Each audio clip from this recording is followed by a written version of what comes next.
We've got a great show for you this weekend, including and a look at an amazing,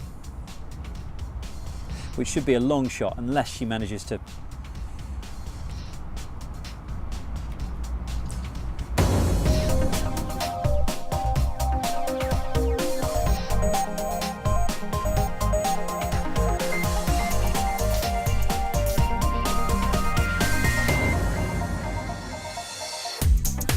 This week on Click, we're straddling the line between fact and fiction. We'll go behind the scenes of a new style documentary that catches the whole conversation between its stars, even when it happens on their phones. How about these for stimulating simulators? We'll get hands-on with some pretty niche reality games. Connecting like never before, we take a look at the latest version of the famous motion capture kit that puts your body in control. And what's the point of racing the fastest man in the world? Well, you are going to lose, but now you can find out by how much. Welcome to Click, I'm Spencer Kelly. The makers of TV documentaries always try and capture real life on camera, people behaving naturally, having honest conversations and showing their true emotions. But even though these people have agreed to be filmed, it can actually be quite difficult to act naturally when you got this motley crew in the same room as you. You want to give us a wave? Now, in order not to intrude, over the years we've used longer lenses, remote microphones, video diaries, we've even built whole houses full of cameras. But the thing is, these days, the conversations we're trying to capture don't just take place face to face. Younger people especially are texting, they're tweeting, WhatsApping each other. And if documentary makers can't document that, they're missing half the story.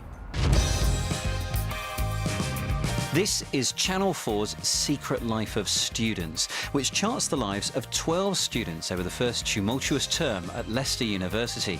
Alongside the visual action, we get to see their digital conversations with friends and family, something that's billed as giving us an instant insight into what's going on beneath their fingertips and in their heads. It really opened my eyes to what a different generation they are. The quantity, for starters, you know, we had 200,000 bits of content. They were able to say something, you know, on a text message to their boyfriend, their friend, their mum, their dad, that maybe they wouldn't say in real life. It was just something that was pretty standard for that kind of generation. Production company Raw TV devised a system called the Digital Rig, or D-Rig, which enabled them to tap into the students' message streams in near real time. They loaned the students iPhones running special software which captured incoming and outgoing text messages, along with those from Facebook, Twitter, WhatsApp, Instagram, and even web searches, and sent them to a central D-Rig viewer back in Raw's office. It's always a surprise. It's like when Facebook first came about, you know, that idea that you were being let into other people's lives that, you know, you might not have actually spent a lot of time talking to or getting to know, but on Facebook they were being very honest and very open and not worrying what they were necessarily saying, but it's, you know, not monitoring themselves the whole time. This is the first time digital communications have been monitored and used in a documentary in this way, so making sure everything was above board, legally and morally, was a big priority. There was a long consenting process, far longer than you would normally with a normal documentary, because it had this added layer of us being able to keep their messages and being able to go back to them and using them in the edit. We couldn't keep any of that information though, unless we had the consent of the people they were communicating with. Voice calls were also recorded on the phones, although again only from phone numbers that had previously consented to being recorded. The software on the phones ensured that calls to and from numbers not on the safe list were never recorded in the first place. Consented communications were stored in the D-Rig throughout the course of the filming, just in case the team needed to go back and find something that only became relevant later on. This immediate insight into the minds of students meant that the filming team on the ground knew exactly what questions to ask. Mads was one of the students featured in the series. Obviously there are certain people who I text who I don't want other people to read their text or that kind of stuff. But as you get into like week 3 or something, you're like, I do know that they can actually see all these messages, and it gets a bit awkward, especially when you know that the camera people have seen or heard about what you've been texting. They might not be the people reading all of them, but they kind of vaguely heard. So they're going to ask you questions about this and that and stuff. If I told any of my friends at home or whatever, they'd be like, why would you ever want to see anyone to see your text? I'm like, well, I don't know, it's a new experience. Raw's next project with the D-Rig delves even deeper into the digital generation, focusing on the lives of school-aged teenagers. It's early days for this technology, but as this generation of hyper-connected teens become adults, it could become a necessity for every documentary to capture communications in this way in order to tell the whole story. I wonder whether you think it's possible to document reality without tapping into the online side these days. Why not let us know online, of course. Click at bbc.co.uk, at BBC Click on Twitter. We'll take another look at how tech is reflecting reality next, after a look at this week's tech news. A leaked online document suggests UK intelligence agency GCHQ altered internet polls, looked at private Facebook photos and sent fake emails which appeared to come from BlackBerry users. The document is alleged to have been leaked by former US cyber spook Edward Snowden. GCHQ said it didn't comment on intelligence matters. Google is partnering with pharmaceutical company Novartis to develop its smart contact lenses for diabetics. The lens prototype measures glucose from tear fluid in the eye and sends readings wirelessly to the user's mobile. It could make a huge difference for the many diabetics who currently get glucose readings from blood tests. Google's assembled a team of hackers to spot critical bugs and vulnerabilities on the internet. The group says it will make public a database of bugs and fixes. The team's employed one of the world's most notorious hackers, George Hotz, as an intern. George faced legal action for hacking the PlayStation 3 and iPhone. And finally, Germany's come up with a possible solution to stop cyber spying: a return to the trusty typewriter. In a TV interview, the head of a parliamentary inquiry into NSA spying in Germany said it's no joke that they're considering the old technology. But it might not catch on.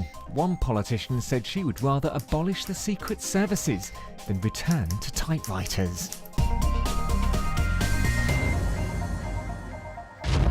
The Commonwealth Games start in Scotland this Wednesday, and this time around it's not just the athletes who are going for glory. This time the spectators can compete too, against the world's fastest man, Usain Bolt. Virtually, of course. Inside this warehouse in the south of England, technicians and engineers are testing out their new 16-metre long widescreen display. This giant LED screen shows a slightly oversized Usain Bolt running at his fastest recorded speed. That's 27.44 miles an hour. Here, the virtual track is less than half the length it will be when fully assembled in Glasgow, a monstrous 40 metres. There, visitors will be invited to race Bolt over the course of the Commonwealth Games. To get here has been no easy win. Sensor and camera positioning is vital for this to work. And because the timing of the video footage has to reflect precisely the actual speed of the real Bolt within the physical TV screen, size really is everything.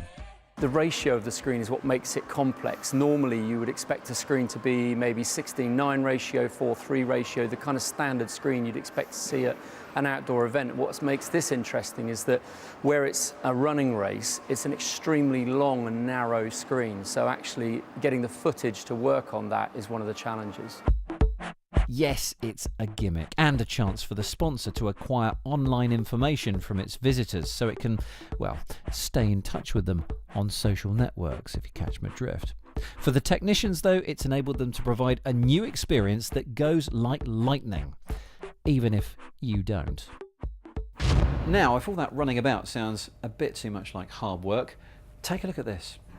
This is one of the first games that we've seen that uses the new version of Microsoft's motion sensor, the Kinect 2 on something other than an Xbox.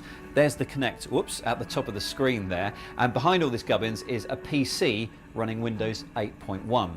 Now we're at Disney's HQ in London because Disney is one of the first companies to be experimenting with the Kinect 2, in this case to promote its new animation.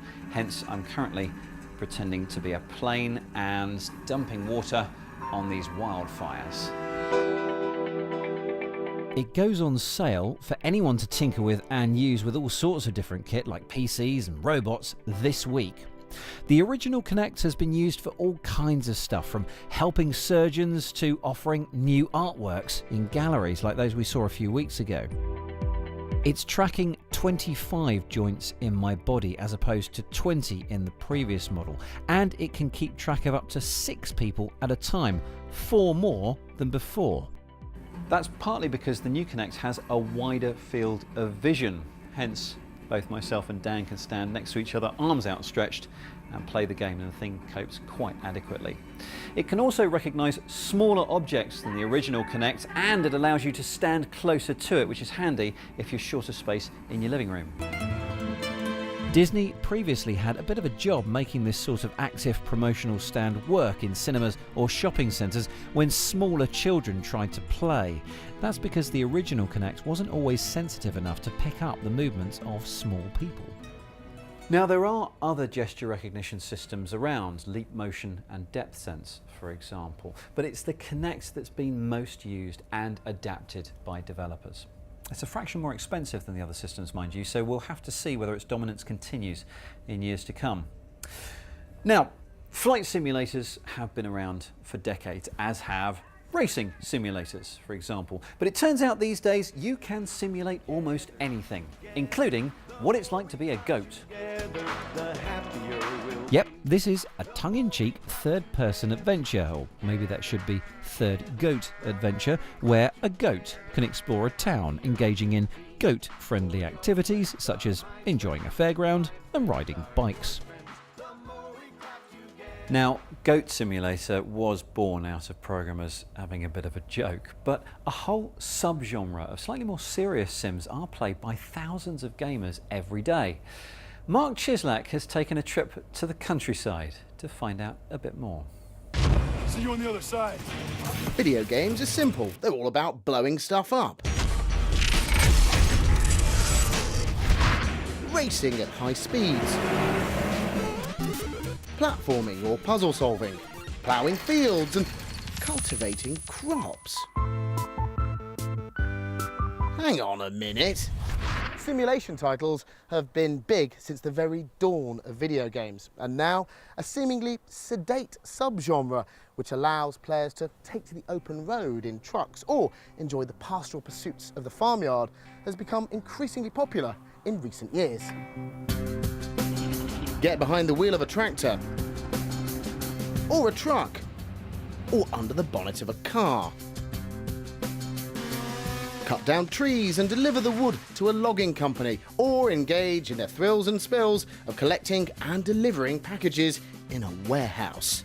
This is a small sample of the kinds of simulation games which are challenging perceived preconceptions about suitable subject matter for video games.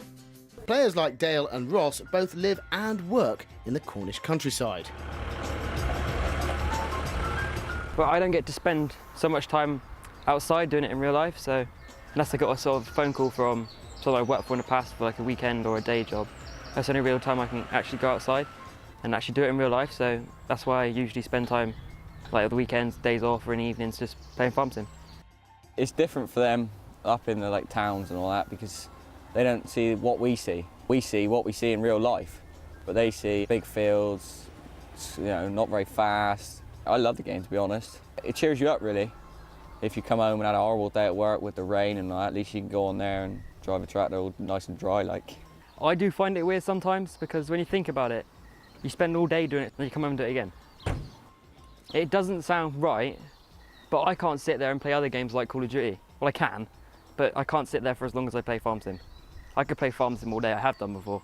And their simulated activities aren't just restricted to pastoral pursuits. These guys also enjoy clocking up miles on a microprocessed motorway. I love playing games that are realistic. Euro Truck is a fantastic game as well. It's so realistic. When it rains, it's brilliant.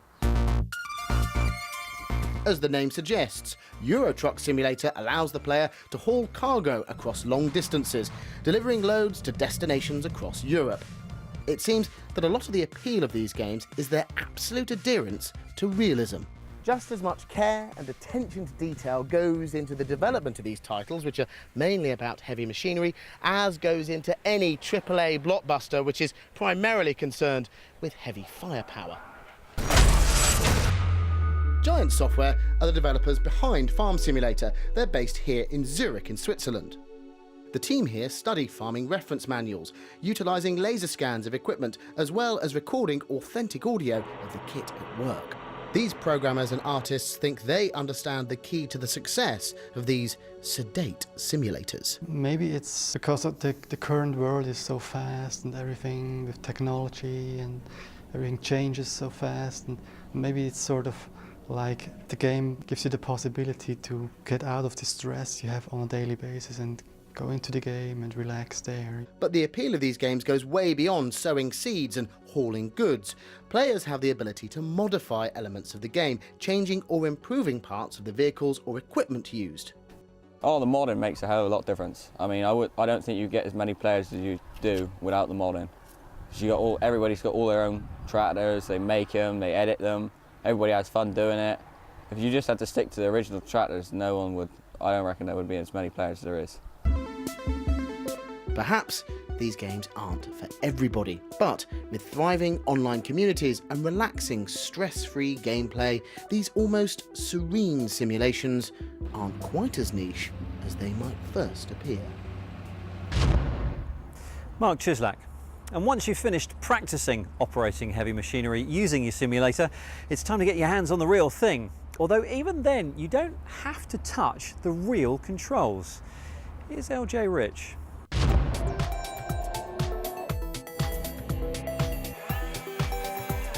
Okay, this is where reality and virtual reality mix. We've got an Oculus Rift device, and using this and a remote controller here through a computer, I'm controlling that digger. Now, although this looks like lots of fun, and to be honest, it really is a lot of fun. This is a proof of concept here at Ericsson Research. The idea behind it is if you have a fast enough network, then you'll be able to control things at a distance with very little time lag. The video feed comes from this 360-degree camera. It's mounted on an iPhone. That video's sent to the goggles. The rest of the system works like a remote control. Although none of the tech here is new, the way it's been mashed up highlights a major problem for controlling heavy machinery. Sending high-resolution video means sending a lot of data, which takes time. And if someone steps in front of the equipment and you don't know about it, well, that could be a problem. Which is why latency, that lag, needs to be minimised.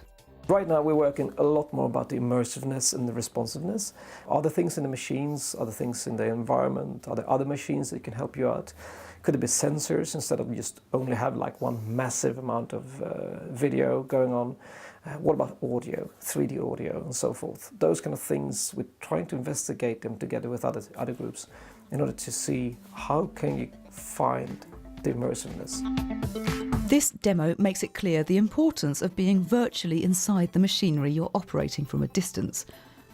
And if the reactions of technology can match those of a human inside, then this vision takes a major step closer to reality. LJ Rich, half human, half machine, which would explain a lot, come to think of it. Anyway, time to take a little holiday from all this controlling stuff now and join Kate Russell, who's been taking a look at how technology can help us to do just that, take a holiday. Here comes Webscape.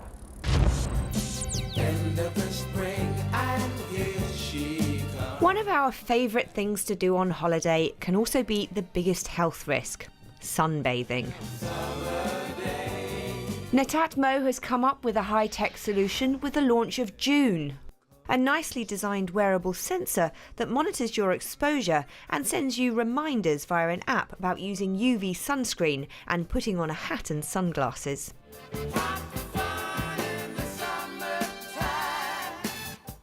The device costs £69 and can be worn as a brooch or on a leather wristband. Right now, the app is only available on iOS, but the makers do plan to expand to Android soon. For some, a holiday is a chance to do some extreme sport and get off the beaten track. If that sounds like you, use Token to notify a friend who will be alerted that there may be a problem if you don't arrive back safely, even if your phone is dead. The app is iOS only right now, with an Android version in the pipeline. In the event that you do have to seek emergency assistance, there are apps that offer quick access to all the essential numbers without needing an internet connection. On Android, download Travel Safe. The emergency numbers are free, but if you want to unlock the embassy numbers, you'll have to upgrade to the paid version. For iOS users, there is Emergency Call Anywhere free, with the paid version too for getting rid of the adverts. Airlines across the world handle around 2.7 million pieces of checked baggage a day, and it's inevitable that some get misdirected. If this happens to you, report the loss to airport staff and hope it doesn't take too long for your bag to catch up with you. You can check its progress at mylostbag.com, which links to many of the world's airline computer systems to trace where your bag ended up. Guess there's no use in hanging around. If there is a problem with your flight, you could be eligible for compensation, especially in the EU, where this is backed up by law. Refund.me has been set up to make it easy for you to understand your rights and claim anything you're due for things like flight delays, missed connections, diversions and cancellations of flights, bus, ship and rail. Filing a claim is free, but there will be a percentage fee to pay if you're successful. Can't get used to losing you no matter what I try to do. Gonna live my whole life through loving you. And an interesting new launch for the UK. With flooding continuing to be a problem for much of the country, GaugeMap shows live data from over 2,400 river level gauges across England and Wales. Rolling, rolling, rolling on a river. As well as the map, they've given each of the Environment Agency's river level gauges its own Twitter account. So, to see the latest status of a stretch of river near you, all you need to do is follow it on Twitter.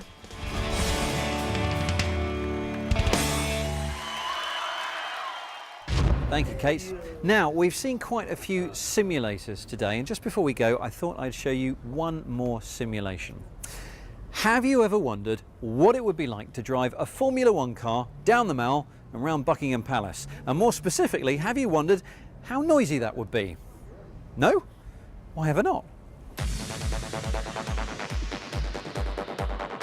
Right, pay attention. Here's an aerial view of the royal premises. The car's at the top of the picture and it's off. Anything green is still relatively quiet, with louder noise turning the ambience yellow, then red, then a deafening pink. Once we decided where we wanted to do it and to use a Formula One car, we then had to study a lot of videos of Formula One cars going along similar length straights and round similar corners on real circuits and work out how fast they were going, how quickly they were accelerating and braking. Why? Well, to show off his noise propagation software, of course. You can certainly see how the buildings baffle that noise, throwing out these sound shadows before the car finally coasts round the corner and into the Queen's back garden, probably making a heck of a mess of the lawn in the process. And that really is it from us. For more Click, check out our website, bbc.co.uk/click, or our Twitter account @bbcclick. But from an unusually warm London, thanks for watching, and we'll see you next time.